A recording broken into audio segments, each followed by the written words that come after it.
We have a really eclectic mix of content this year, which we're super excited about. So we have things from Harry Potter. So we have a broom from Harry Potter. We have Daniel Radcliffe's Harry's actual Hogwarts Express train ticket, which is very cool.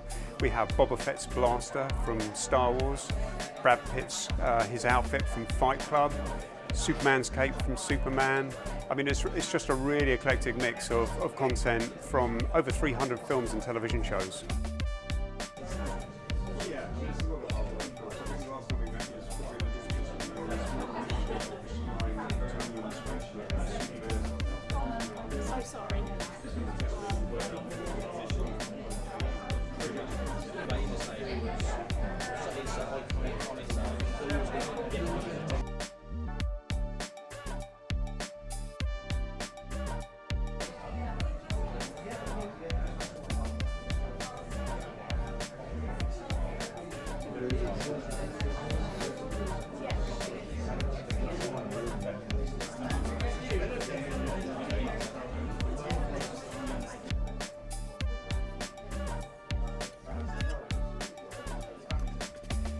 And here we have the incredible Boba Fett's blaster from Empire Strikes Back. Came out of the armourers probably about 20 years ago.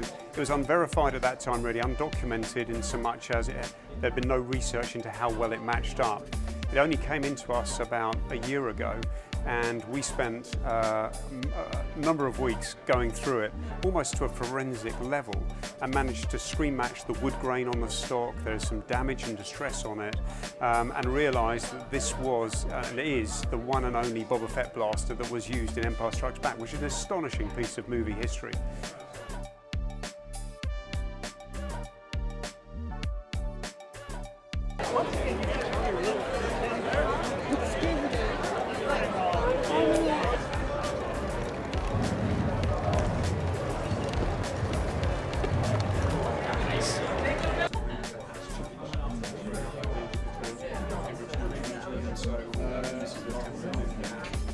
It's specifically made and used in Temple of Doom. The hat's actually changed in style and design throughout the 3 films.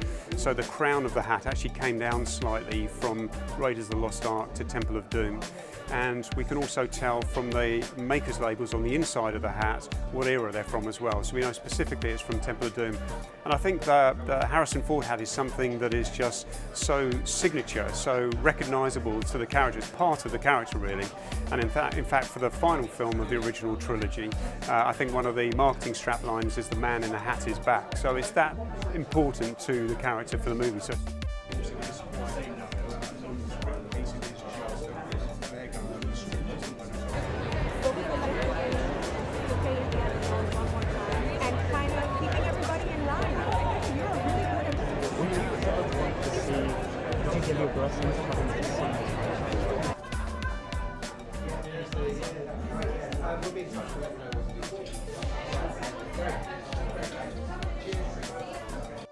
of course, it's Will Ferrell's signature costume that he wears through about 90–95% of the entire film. I think what I love about that particular costume is the fact that it's from such a memorable scene as well. So there's a sequence in the film, if you've ever watched the movie, where he's going up the Empire State Building and he sees the lift lights and he just realises that they light up and thinks he's making a Christmas tree with them. And the tunic that we have on this costume is hand embroidered, and the stitching matches, screen matches to that particular scene.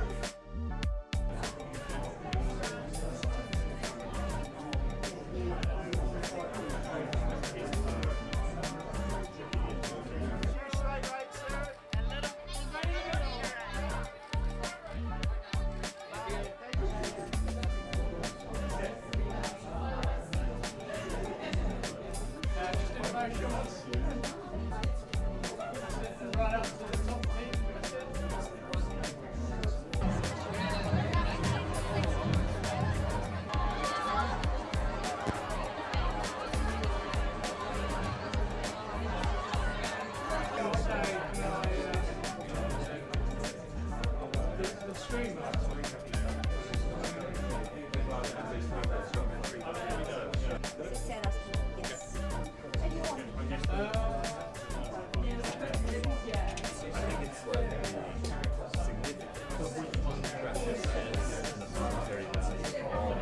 Online bidding has been running now for about 2.5 weeks. I think we've already seen about somewhere in the region of about £3 million worth of bids on the table, so to speak.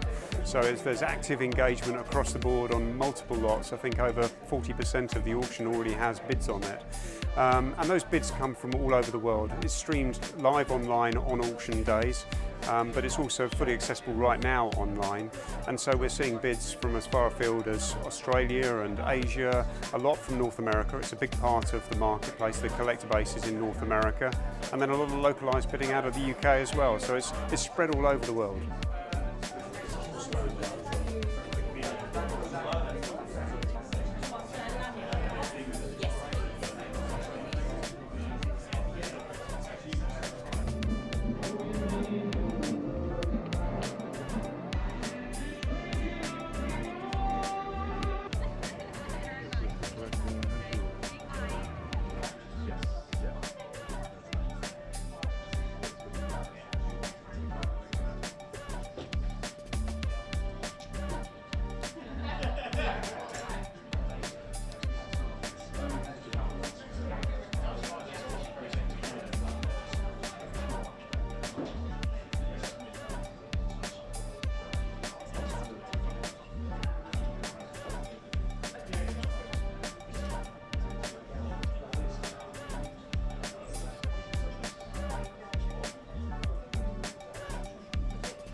There's a lot of great content in this auction. We try to have material that represents many different films and television shows across the history, really, of cinema and television. But some of my favorites in this sale are things like the Boba Fett rifle. So this is his actual blaster rifle carried by Jeremy Bulloch in The Empire Strikes Back. The introduction of Boba Fett, who went on to become one of the most beloved Star Wars characters, despite having very little dialogue in the film itself.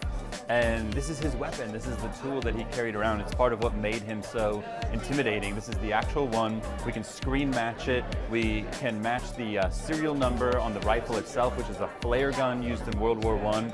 And the pre-sale estimate on that one, the Boba Fett rifle, is $350,000 to £700,000.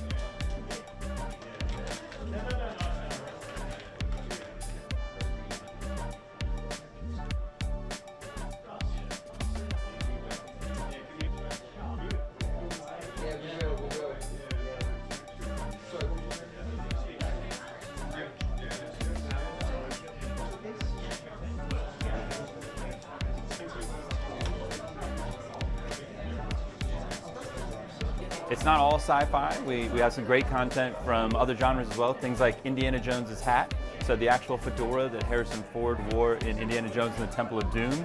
Pre-sale estimate on that piece is $150,000 to £300,000. It's a beautiful example. If you go look at it over there, you can really see and feel the age on it. You can see the dirt around the hat band. And when you look, you can maybe just see it in the display case. The inside, the sweatband is stamped IJ for Indiana Jones, which is what they did when they were making all those hats for him. So, in total, there are literally hundreds of different pieces in the auction.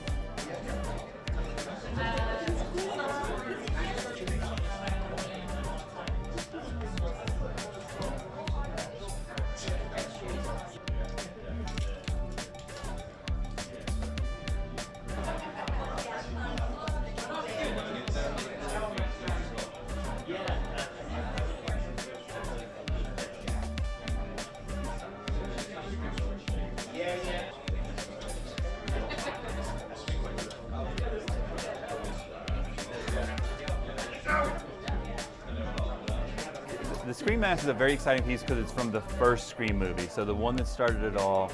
Wes Craven, it's gone on to become a beloved horror franchise. We actually had a couple of years ago one of the full Ghostface outfits from the first movie, and that one sold very well. I think it did something like 250,000 US dollars. This is just the mask, but it's coming to auction for the very first time. It was in the collection of one of the assistant directors on the film. He was able to save it after filming. He's had it ever since. If you go look at it closely, you'll see there is some stage blood that stained the forehead of the mask, and that relates to a specific scene in the film. You can still see that stage blood dressed on it today. So those little tells, those are the witness marks and authenticity indicators that collectors love to see, and that's a really beautiful example of an iconic horror piece.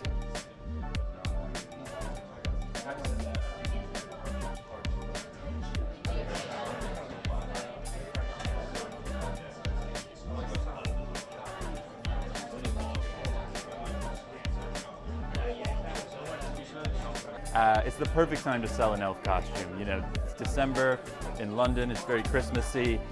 I think this is such a modern classic. We've seen a lot of interest, a lot of really appreciation and value of the assets from some of the modern holiday films and comedies, things like that.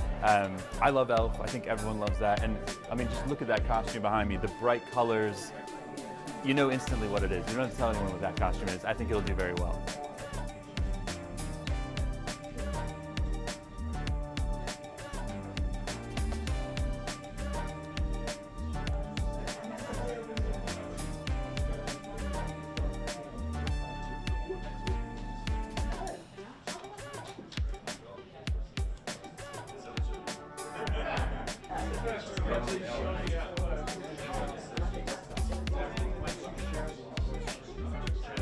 So that is an original Christopher Reeve cape. Maybe you can see it there behind me. It has the yellow S shield on it. Really iconic. And I think, that Superman franchise of Christopher Reeve stands out as the birth of a whole genre of cinema. That was really the first superhero film that was very successful and was taken seriously. And if you look at what superheroes have become, especially over the past, let's say 15 or 20 years, it's remarkable, the achievement there to take a comic book character, put it on screen, put it on film, and have people respond to it the way they did. It's really something special.